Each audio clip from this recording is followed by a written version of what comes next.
So you're divorcing, and suddenly you're asking a question you never had to ask before. Where did the money actually go? Because for years, one person handled everything: the accounts, the taxes, the math. And you were told, don't worry about it. I've got it handled. And my favorite line, trust me.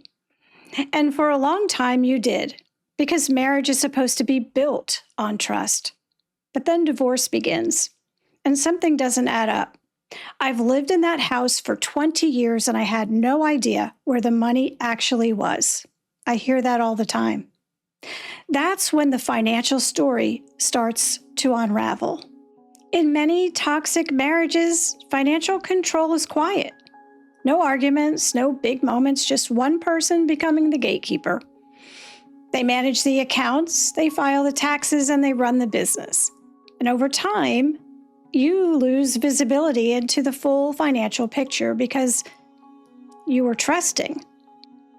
By the time the divorce begins, that lack of visibility becomes leverage.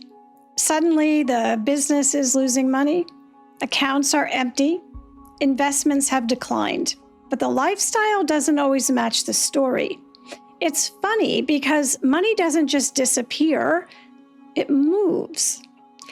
When you finally start looking closely, there's usually a moment where you stop and think, wait, this doesn't add up. Patterns like sudden loans to friends or family, business profits shrinking overnight right before the separation, tax returns that no longer match the life you lived, or new secrecy around passwords and statements. None of these prove anything on their own, but they do tell you the picture may be incomplete. Divorce courts don't rely on trust. They rely on discovery, which means the numbers eventually have to speak. Hiding assets isn't just dishonest. In many cases, it's fraud. And when it's uncovered, courts respond very strongly. Divorce has a way of turning you into an investigator of your own life. You start asking questions you were never allowed to ask before, looking for details you were told didn't matter.